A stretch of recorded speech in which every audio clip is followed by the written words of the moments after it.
Hi, my name is Tim Solomon, and this is Session 8, Video 3 of Journey in the Wilderness. What we're going to really talk about now is this last subpoint, which is identifying the time, resources, and relationships God's given me helps me to steward God's gifts more effectively. Because what we're really talking about now is we're talking about, again, cleaning out our closet, cleaning out our garage, so that we can identify the things that we've been given, so that we can use them more effectively, but then also recognize the things that we don't need, the things that are going to distract us from being able to live a focused life, and eliminate that stuff.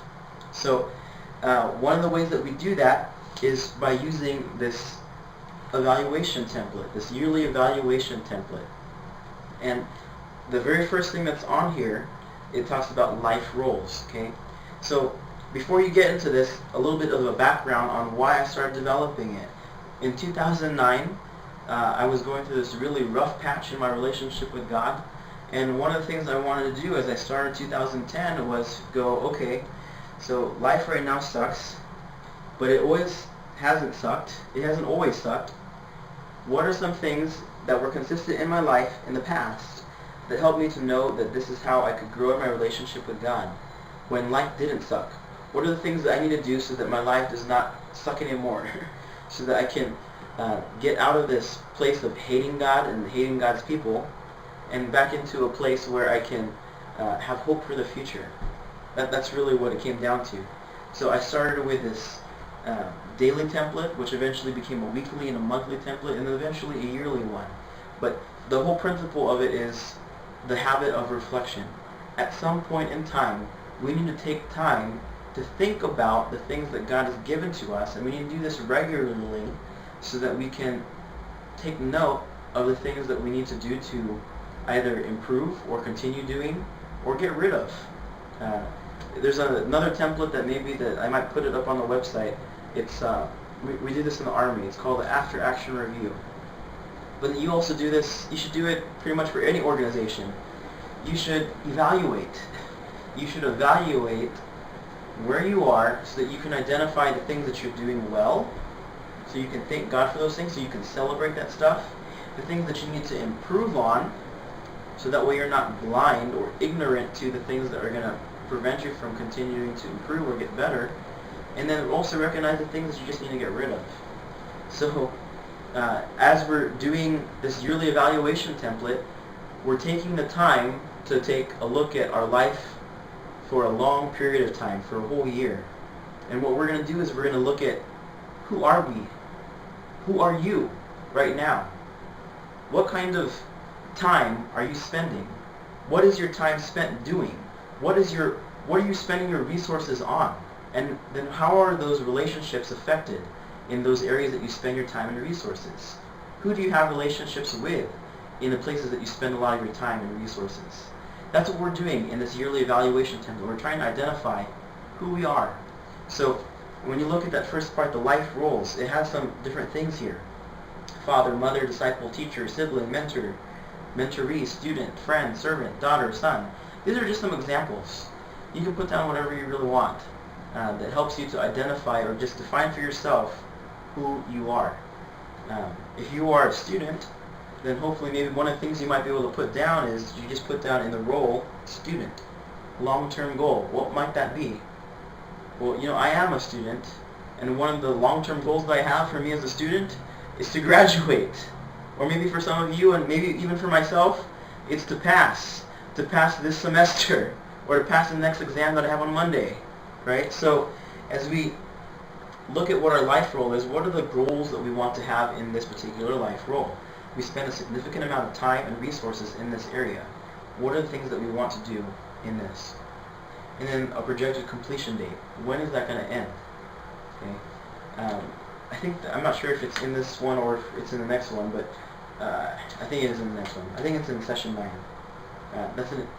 So I'm not going to talk about it right now, but we basically talked through Ecclesiastes about there being a time for everything. So the other thing that you might have is ministry or work roles. Okay. You can put this in, but you don't have to. In fact, here's one really good piece of advice as you work through this yearly evaluation template.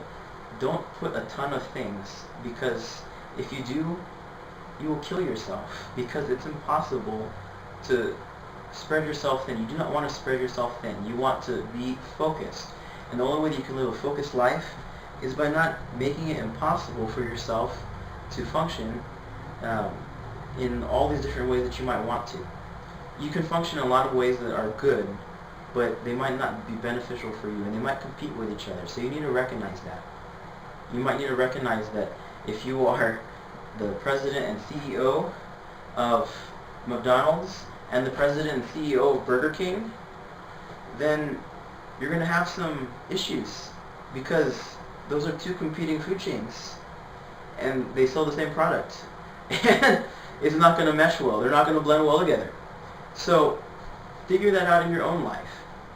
When you think about the life roles that you might have, about your ministry or work roles, think about that. Think about, do these things that I have, how are they going to mesh together? How are these goals going to parallel each other?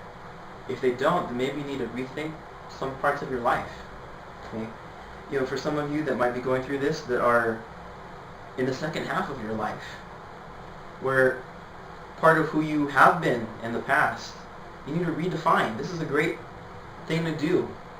If you have been a parent and now you no longer have any children to take care of, all your children are grown and gone, that's going to seriously affect your identity and the way that you might view yourself. You will always be a parent, a father or mother. But then now the ways that you act as the father and mother, the goals that you might have in building your relationship with your children to be a better father or mother, those things might need to change. They might not be like, whereas before when you had infants and children, your goals might be to make X amount of money so you can put food on the table. Maybe that's not the goal that you need to have now. Maybe the goal that you need to have is to know how to spend time with your kids, to talk to them, and to set aside time to do that. Okay? So the same thing with ministry and work roles. The reason why I have ministry and work roles, I separate them for myself, because one thing that can be kind of unfortunate, I think especially for people that are in ministry, is it's hard for them to be able to draw a line, a distinction between work and the rest of life, because our life happens to be the off time for most other people. Our work is the off time for other people. So if you're a person in ministry, this is a great thing for you to distinguish and to help you to know the difference between the two, to set up boundaries for yourself, good boundaries that will keep you from being a workaholic, and that will help you to enjoy life as well. For those of you that are support raising, this is a great thing to have, because you know, when I developed this particular tool the first time, and I really haven't edited, I need to change it, but not healthy, not living a healthy life, because I was on staff in doing ministry in 2 different places, and then I had another job in the Army, and then a student, and then some other stuff that I had on the side. So trying to figure out, like, okay, like, I have X amount of time to spend with you, X amount of time to spend with you, these are the different goals that I have, and really, you can't get them done. Even though in my mind I tried to convince myself that I could. This helps to guard you against that. If you are not in ministry, it doesn't matter. It works the same way too. We don't want you to be a workaholic. You should have goals in the job that you have, in the place of vocation that you are. Not all of them are related necessarily to your career. Some of those things can be related to how you work on leaving someone with a better understanding of Jesus than if they hadn't met you. How to do evangelism in your place of work. Okay? The other stuff that we have here is long-term action steps and then short-term action steps for your life roles and for your ministry work roles. What are those things? Those are going to be things that help you to get from point A to point B. Like, my goal for me might be to graduate in May of 2015 from Golden Gate Baptist Theological Seminary. But that's a long ways away. It's not that long, but I need to set up some stepping stones, some steps that are going to help me to get to the place that I want to be. So you need to map that stuff out. So for me, as a student at Golden Gate Baptist Theological Seminary, to go graduate from there before they switch their name to Gateway Seminary of the Southern Baptist, whatever it is going to be. I don't know what they're changing it to, but so I can actually graduate from Golden Gate before they rename it. I need to make sure that I take Christian theology and church history too before I can graduate. Those are the classes that I need to graduate. So I need to do what? I need to pass the classes that I'm in now, the church history that I'm in now, and I need to register for church history 2 and Christian theology 2. Also, I need to have funds to be able to pay for that stuff and maybe a scholarship, so I need to fill out financial aid form. And so there's all these different steps that I need to take to be able to do that. And the same is true in any goal that you have. If you have any long-term kind of goal, you need to set out shorter-term goals. These steps, they're going to help you to get to the place that you want to be. You want to make sure that when you set these action steps, that they're immediate, that they're things that are achievable, and things that you can do within a reasonable amount of time. The reason why you want it to be something that is achievable, something that you can observe, something that's easy to do, is because sometimes when you have a really, really long-term goal and you don't see it happening for a while, you can become discouraged and you might give up. That's why most people give up on their New Year's resolutions, because they didn't actually plan out steps of how to do whatever it is that their New Year's resolution was. So, for example, when I started this stuff here back in 2009, 2010, that was my first year in seminary. So my long-term goal was to graduate with a Master of Divinity at Golden Gate Seminary in May of 2014. Well, it is 2014 now, and it's October. Have I graduated? No. Why? Well, there's some other things I had to do each year to tweak things. Like one of the things that I tweaked was, rather than graduating with a Master's of Divinity, I'm going to instead graduate with a Master's of Theological Studies. So I made some changes there. And some of the other changes that you might need to make in your own life will happen, maybe not every year, maybe it will happen every quarter or every 6 months. The point is, you need to do this thing regularly. And then the other thing is, there's the implications for the roles that you have. What are the things that you're going to commit to, and what are the things that you're going to limit yourself from? That goes back to that analogy of cleaning out your closet, cleaning out the garage. What are the things that God's given to you so that you can live life on mission? How are you going to use those things well? How are you going to commit your time and your energy to using those things well? And what are the other things that you can get rid of? What are you going to limit yourself from? So there's things that you need to commit to. There's also things that you need to limit yourself from doing for you to be able to be successful, for you to be able to live a focused life. You can't be spread thin and be doing 1,000 things all at once. To really have an impact, you need to commit yourself to a few things and do them well by limiting yourself from doing the other things that might not necessarily be bad, but that detract from your ability to do these things well. Okay? And then the other stuff that's here is accountability partners. So hopefully, as you've been going through that spiritual growth assessment, that thing that you have there, you should be getting to it about now and start to really finish it. As you've been going through Journey in the Wilderness, hopefully you've been able to identify some areas in which you might need to grow more spiritually. That's what having accountability partners is for. As you recognize the areas of growth that you need, get someone to help keep you accountable. The way that this works is by asking them to continue to encourage you to do the things that you are committing to do, and to help you to recognize the things that you need to eliminate from your schedule, the things that you must not do, so you can do those other things well. Okay? I think that there might have been this thing with active and passive accountability. So active accountability, that's, you might not want everyone, and you might not want a whole bunch of these kinds of people, because these people can be really up in your face. That's why it's called active accountability. They're going to be all up in your business. So if you have an active accountability partner, they're going to call you out. And you might not want that with a ton of people, but you should have at least a couple or a few of them, that when they recognize that you start to avoid them, or you're starting to slip up in certain areas, they're going to love you enough to call you out, but to do so in love. Okay? Then there's these other people that are passive accountability partners. people that you know that you can go to talk to when things are tough. It's good to have those kinds of people too. There are some people that you want to have in your life that are active accountability partners that kind of, keep track of you. Those would be really good friends. Maybe not friends, but maybe people that,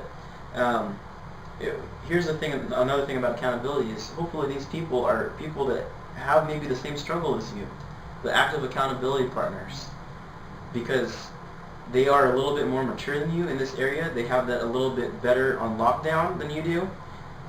So they can help keep you accountable by giving you the tools that you need to be aggressive in fighting against sin and pursuing righteousness by not feeding the flesh and knowing how to feed the spirit. These other people that are in your life that are passive accountability partners, they might not know or understand what it is that you're going through, the different types of addiction or sin that you have in your life, but they're willing to listen. Do you have to tell them everything? No. And you shouldn't. That's one of the things I'm learning, is how to have better boundaries and not telling everybody everything. Okay?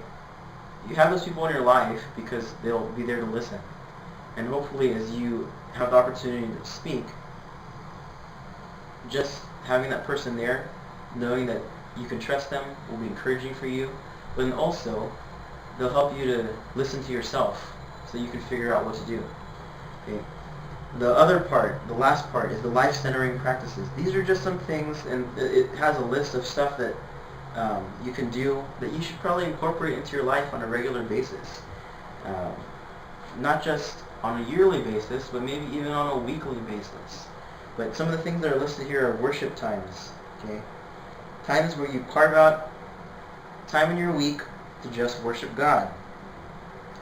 Times when you can thank Him, praise Him, and just marvel at who He is. Do you spend time doing that in your relationship with God?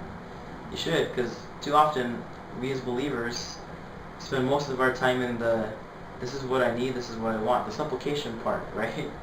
Or doing all these things that might not necessarily give praise or honor or glory to God, but more so give praise and glory and honor to us or our organization. That's an important thing for us to do, to just get away from everybody else and to get out into what God's created nature is and just marvel at who He is. Give Him thanks for who He is. Retreats. Retreats are a great thing to do because they break up your schedule and they give you perspective. With time, distance, and a new location, you can get some perspective, and hopefully that will help to refresh you and get you ready for coming back to the place that God's called you to serve. Recreation. Again, life is more than work. What are the things that you enjoy to do? What are the things that you like doing? Spend time doing some of that stuff. Solitude.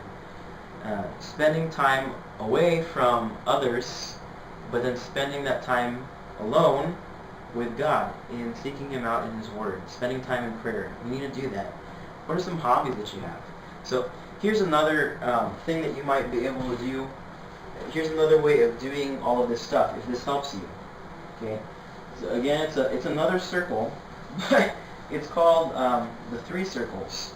So in these 3 circles, this I think is a useful tool. You have inner and outer circle behaviors. So you have 3 concentric circles. Okay. So you have outer circle stuff.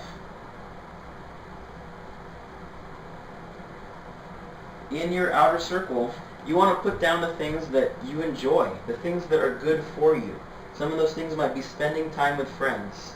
It might be exercising, horseback riding, playing the guitar, stuff like that. Then you have these things that are middle circle behaviors. Okay? Middle circle behaviors. These are things that you're not sure about. These are things that you're not sure if they're good for you or they're not good for you. They're questionable. And they might lead to inner circle. Inner circle behaviors. So inner circle behaviors are recognizing the patterns of sin in your life. You want to be able to, so we haven't really talked about this because this is a new segment. so it's not in the curriculum that's written here, but you want to recognize the things that are sinful in your life, the areas of struggle that you have in your life. What are they? Know what they are. Know what they are, write them down. That's where you write them down. You write them down in your inner circle. The stuff that you have in your middle circle are the things that might lead you to inner circle behaviors. And then finally, the stuff in your outer circle. That's the stuff that you should do. The things that are life-giving, the things that are going to help you to have a good life. Know what those things are. And hopefully, as you take a inventory of your life, the time and the resources that you spend are not on your middle and inner circle behaviors. They're on your outer circle ones. Okay? So that's just another tool that you can use. That's a visual one. And by the way, the guy that showed me how to do this, he said, make sure that you do it in pencil, because you should have the freedom to be able to change these kinds of things, because you might not know. So then, just because you have it written down once doesn't mean that you shouldn't tweak it. And again, that's the whole point of these inventories, these reflections. The yearly evaluation template is a inventory that helps you to take stock of your life on a yearly basis, but you should do this stuff regularly. It should be updated. It should change a little bit. Will it change a whole lot? Probably not. But there are some things that will. But again, just like we were talking about the garage sale or the stuff that you have in your closet, it's hard to use stuff that you don't know that you have. So you do an inventory of what you've got to know what you have so you can use it better. And then also to get rid of the stuff that you don't need. Okay? Some of us might have a lot of inner circle stuff, sinful behavior that we find in our life. But then sometimes we just don't know why it is that we do those things. That's why this is helpful. It helps us to recognize the patterns and behaviors that lead to outright sin. If you remember James 1:12 through 15, we went through that, starting in verse 13, talking about how sin, it starts from our evil desires that start within our mind, that become behaviors. That as these behaviors are things that we begin to act out on, it produces sin in our life. Okay, so that's what all this stuff is for. So session 8, key point, spiritual maturity is a process that results in love demonstrated for God and people. Subpoint 1, I become mature by being faithful with what God's given me. Subpoint 2, identifying the time, resources, and relationships God's given me helps me steward God's gifts more effectively. So hopefully you'll be able to have opportunity to talk about that within your group. I recommend it. I also recommend that you spend time alone first, so that way you won't let the people in your clan group influence you too much, and then fill up your life rules and your schedule with all these things that maybe aren't good for you but that everyone else thinks is good for you. So keep that in mind.